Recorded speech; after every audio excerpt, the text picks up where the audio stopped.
Welcome to From the Ground Up. This podcast is about creating a strong foundation for building a life, a family, a business, and everything that goes into making it last. Let's get into it.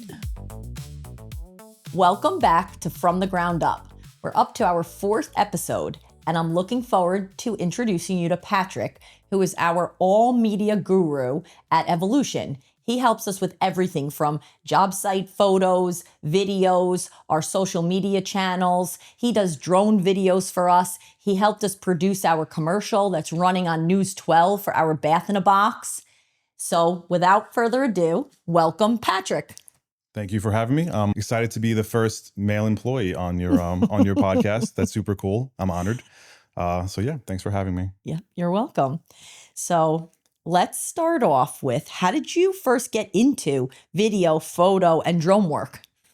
So I've been a musician for a couple of decades, and I tried that out, and I was always trying to find a way to do something that could actually support, my life. And music is not something that typically can do that. So wanted to stay in a creative field, and I was like, what can I do? And then I went to school a little bit and I ended up taking some photography classes and some videography classes, got introduced to editing, and I was like, I loved it so much. It just like clicked for me. And then from that point forward, I was really trying to find my way into the industry. I started doing like free work for a lot of people, doing photo shoots in Manhattan for like just random stuff. There's a lot of people who will just say, yeah, come do it for free. Once you start asking for money, it starts to change. But that's how I got into it. And then I did some freelance work, music videos, started out free again, but eventually started getting paid. And then I found my first job in media before I ended up coming here. I was there for like a year, working with all sorts of different clients, working in the mortgage industry with realtors and stuff. Eventually that stopped working out. The company kind of dissolved and like turned into a weird, strange situation I didn't want to be a part of. And then eventually, after like 4 months of being a freelancer, like independent business, I found Evolution's job posting, and the rest is history. Here we are today. And now that you're in both creative fields, you're still a musician, right? Yes. Do you like one better? Do you like them both equally? So music, I love it still, but this is very creative, and I love what the company's doing. I love working with everybody. I love doing your videos. So I still do that, but I don't want to sacrifice any time that I have working here. Like I've already given that so much of my energy. And so I do it very casually. And the band that I am in only plays like maybe 6 shows a year. So if I got to play a show, I play a show. I ended up quitting that band and saying like, it's not working out for me. I don't want to, go play shows in Pennsylvania and drive back overnight to start working the next day. So I'm still in the band, but now I have the ability to say no to things, and now he pays me to play shows. So it worked out better for me. Yeah. But I'm definitely a music at heart, and being a musician helps me in everything video. It helps with pacing. It helps with intuition, with music and how to cut things. So I'm grateful to have the same, like that ability play into this as well. Yeah, there is. There's so much of the music, and I love music. So I love incorporating that into the cuts. And it is so interesting how creative really this whole social component is, and all the media we do here. Yeah, I love it. What's the biggest thing you had to unlearn or relearn along your journey? Journeying from music to video, Yes. you mean? I don't know. It kind of came intuitively to me. I don't even know if I had to unlearn anything. But once I was introduced into video editing, like I started out as an editor before a videographer, and it was just natural, like pacing and when things had to transition, like it just made sense to me. And even the teacher in class, he's like pointed that out, and he's like, yeah, this is something that you're supposed to be doing. What I will say is when I started working here, there was things I had to unlearn, because everything social media wise is shot like vertically. And I got into like music videos, you're shooting horizontal, everything's fitting in a much wider screen. And now transitioning where every industry, every marketing firm, like everything's going on social media. So I'm like, how do I get all these amazing elements of all the things that this company does into this little box here? I wish like there was more of this, like shooting everything, but like you have to make decisions on the fly to see what works. And that's pretty much sums up that question, I think, for me. What does a typical day actually look like at Evolution for you? Well, I think for all of us, as we know, you never know what it's going to be one day to the next, especially you, I'm sure. But let's say Monday comes, I usually have like my schedule planned out, and they can change on the fly. I'll Because go to a job construction site. changes. There's a Exactly. lot of things Everything's happening in changing. construction. Construction changes. Unexpected things happen. But for me, I just roll with the punches essentially. But typically, we don't get some before photos sometimes, jobs that are just starting out, and there's plenty of those all the time. And then when I'm not doing something on site, I have plenty of footage to sort through to make whatever videos are on the schedule to be made. We do our meetings once a week, and we kind of go over all those things. And I have the luxury of being able to be in my home studio with all my nice monitors and computer, and just really be able to focus on what's getting done on a particular day. It's great to travel around, and all of it's so much fun for me. We've done a lot of different components of media and marketing and advertising since you've been here. Do you have a favorite? I love when I get a little more. I started getting a little more creative with our videos. Like I was like tiptoeing. Like we did one recently we haven't posted yet with this beautiful property in St. James, adding some kind of creative musics and sound effects here and there, and showing maybe some B-roll of you with the camera in there. Yep. I like being able to get creative. It's also really cool to go to all these different sites and just watch things get destroyed and rebuilt. And like a house that just you walk in the first time and you're like, oh man, how did anybody live here? And then you go back 4 weeks later and it's just completely transformed. And then you get to capture that, and it was this disheveled property before, or maybe really outdated, and now it's just beautiful, and you want to show it to the world, right? And it's great how we are incorporating our renderings, because it's really like, so we all in the office behind the scenes have this vision of this project, of this property that's destroyed or old or outdated. So we all have this vision that a lot of people don't. And it's great to be able to see that come to life. It helps me too. Like, so anything that I get is ammunition to put into a video. So the fact that we have those renderings, and I have all this footage, and then we have the befores, the opportunities for creativity are just endless. What was it like walking into this construction industry and this position without having any experience in construction? It was kind of intimidating at first, because from my experience with construction, usually it's just guys that are just rough around the edges. Like they're just doing their thing. And so I'm like, what's it going to be like me walking in with a camera and like having it on these people and just walking around the job site? Hopefully that I don't get in their way. Like there's a lot going on. Yeah. There could be safety concerns, but whatever, like I was prepared for it. I've had plenty of jobs where it was just nonstop stress, but I think anything being built, destroyed, transformed is really cool to be able to document and see. But then also, again, like this company is completely outside of anything I would have expected to walk into in construction wise. The first introduction was in this house, seeing all the different places, like the showroom upstairs. And it really felt like a design company before it was anything else. But then you go out in the field and there's projects all over, and there's like all these different trades, and they're doing these sophisticated projects, small to large. So it was a happy surprise. Like it wasn't what I expected. I'm glad. I'm glad. And I think that goes to also our culture, because I think all the people working out in the field are not typical of what you would think. Yeah.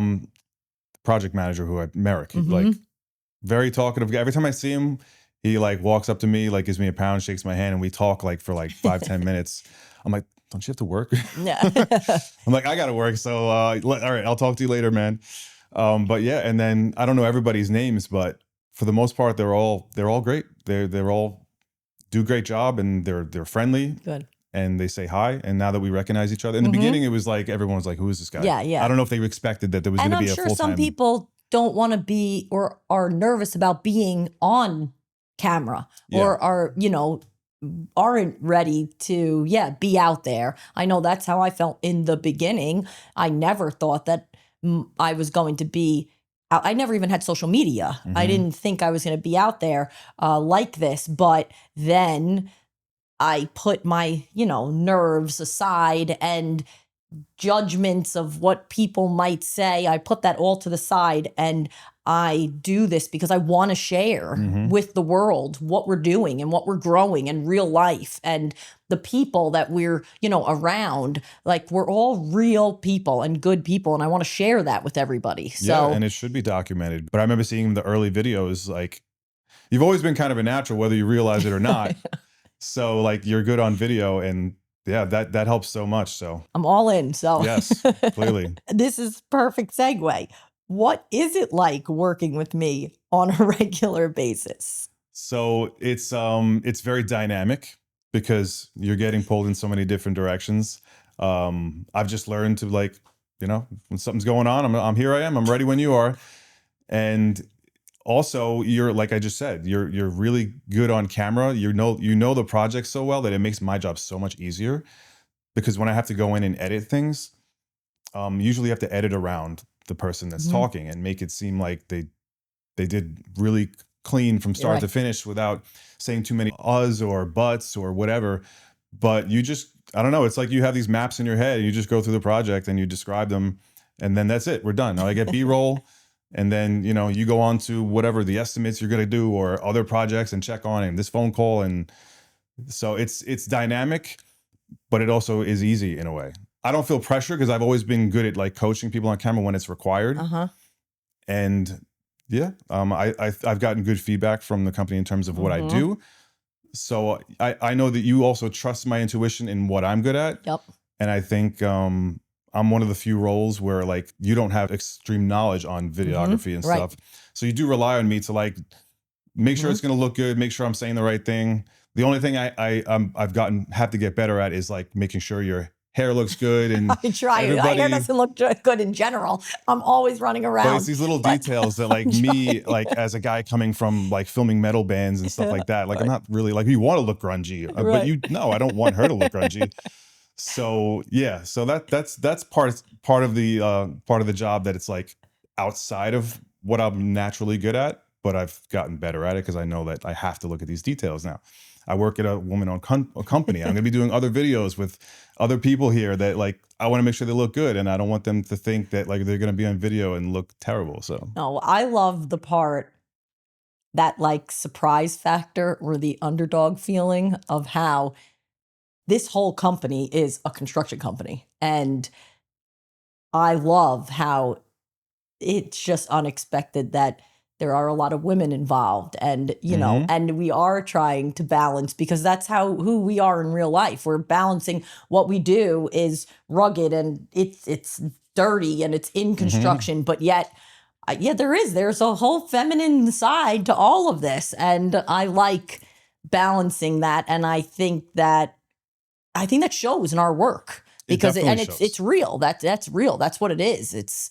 We totally have that balance, which is so unexpected in the industry. Right. Going back to that, it's the whole design element thing, and the whole having everything planned before any demolition, any hammers are hitting walls.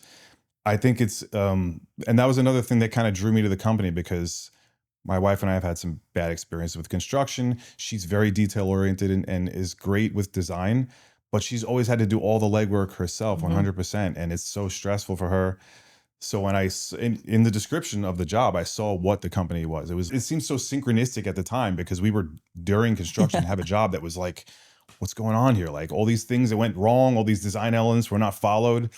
So I'm like, whether or not I get the job, like, we're going to talk to these people about doing work in our house. So yeah, super cool. I know so many people have bad experiences out there, and we want to change that. Because it's not, construction is very complex, and we want to simplify that for the customers. So, and people put their life savings or significant amounts of money. And the fact that, like, you can just have some random person say, I can do the job. And, like, maybe they want to save some money, and they just hire people. I know. Because they feel like they have no other option, or they want to save 10, 20%. And then at the end, they have to redo it, or, like, problems occur. Oh, yeah. It's scary.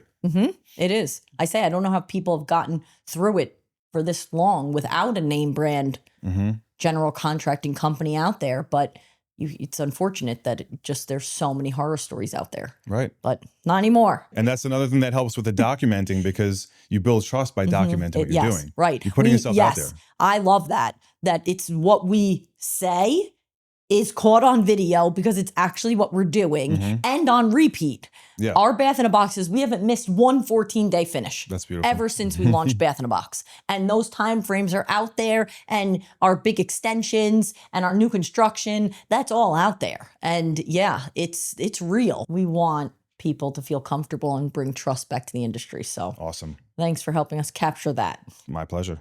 I feel like a big topic that everybody talks about is AI. Yeah. What has been the biggest challenge with AI in your field, and what has been the biggest advantage of having AI on your side? So for me, when I first saw what the possibilities were, it was very exciting. And then the downside is like it took over so many different things, and it's really easy to spot. For me, something that's made 100% with AI. I think it's a great tool, but it shouldn't be relied on. You have to, it's good for people in creative industries because they already have the creative skills before it ever showed up. So for me, I like using like a hybrid approach where I have a lot of real stuff, a lot of real footage, and you incorporate AI when you feel like it can enhance it without 100% relying on it to like be what you're showing to anybody. So, and you can take, let's say, photos that we do at sites and put them in AI and slightly animate them. It's not changing what it is. It's just giving you that extra ability to show it in a more dynamic way. So it's not like, oh, we're showing a bathroom that's completely made up. Right. Like this is the actual bathroom. Yep. But we're just animating it forward a little bit or to the side. Yep. Like that's still the tile. That's still the shower. Yep. So that's what I mean. Like you can't just throw like prompt some kind of give me a luxury modern minimalist bathroom and like advertise that as your product. Right. Like that's not what we do. So Yeah. that's what I think is the best way to use it. And it's also great for script writing. Yeah, it definitely helps prompt good ideas. It helps you can have prompt. ideas, but it helps. Yeah, always tweak it though. Don't just rely on it Yes, I 100%. Send it back and forth. Like to me, it's like having a conversation with like a personal assistant.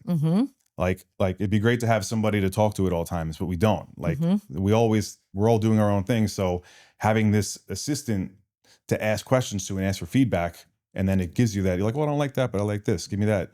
Cut out number 2 and 3, but give me more options. Keep number 5. Like, and then before you know it, you're ended up with all these things that you approved, that you customized, and those are to me the best way to use AI, and not just like throw it out there and take a sheet of paper that it gave back and just walk into the room and say, hey boss, this is what I got for you.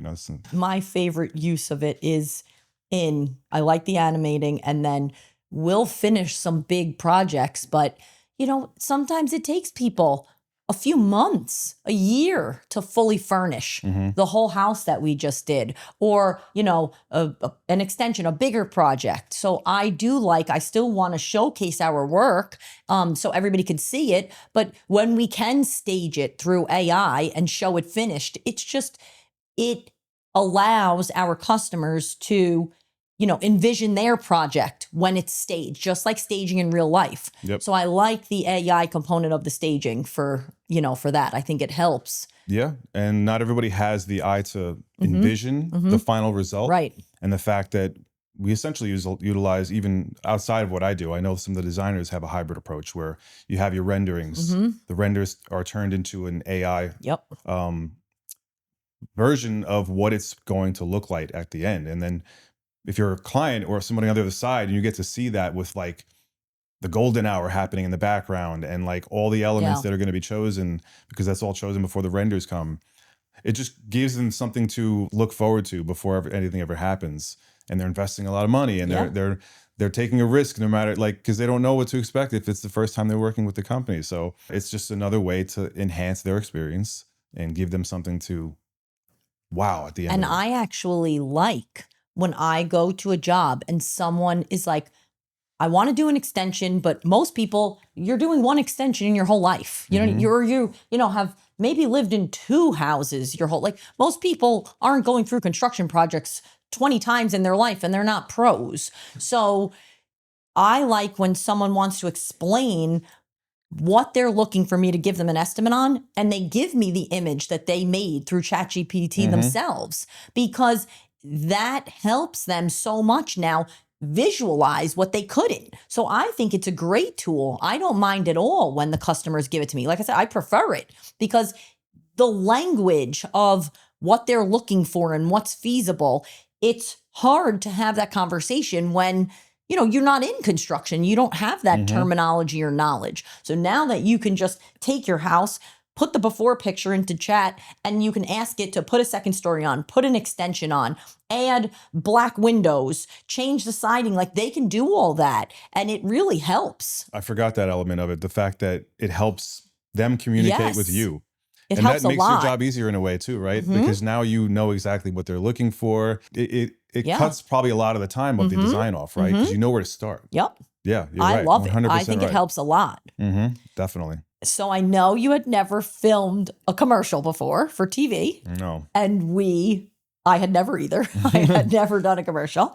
And we wanted to be on News 12 for our Bath in a Box and wanted you to, shoot it for us and help us put together and produce it. What was it like taking on that commercial, that project? I remember when you first said it, and you're going to shoot it. We're going to do a commercial for News 12 and you're going to shoot it. And I was like thinking about it. I know I'm going to do it and it's going to come out good, but I had no idea what I was going to do. I actually started working on that before I was even full time here because it was discussed pretty early on. So I started getting all the elements together and just running with it immediately because I know that, like everything else here, like you never know when it's going to be needed. So I'm like, let me just get this done first because I knew that was like a major thing. Yeah. Not to mention like the investment to actually do that. Yeah. So it was exciting and it was great to be able to be so creative and have to like use so many different elements from AI to the actual filming. And then also the logistics of like, when are we actually going to film this like with you?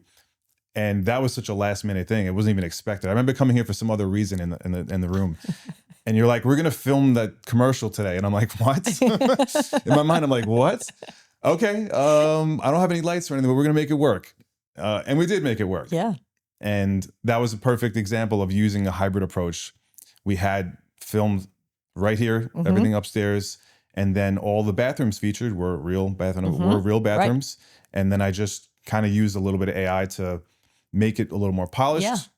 And more of a story, like add the video and pictures to enhance what we were saying in the commercial. Enhance what we were saying and then just make it work. We get a lot of compliments on that commercial and no one can I believe that we put it together here in-house. And I think though, it is the people who we're around though also, because you do have to have courage to do that. None of us had ever done that before. And our answers, everybody in the company was like, yeah, let's do it. Let's do it. Let's do it. And to not be afraid or hesitate or how is this first commercial going to be? We have to get it perfect. Like, no, we just all came together, did it, put it out there. And that's one thing that I want other people to listen to and really, really listen to what we're saying. Like we had zero experience in that and just go for it. Just do it. There is nothing wrong with never having done something before and just putting it out there to the world. 100%. And that's what we did. And it came out great. And we've gotten, like we said, great feedback and Bath in a Box is doing great.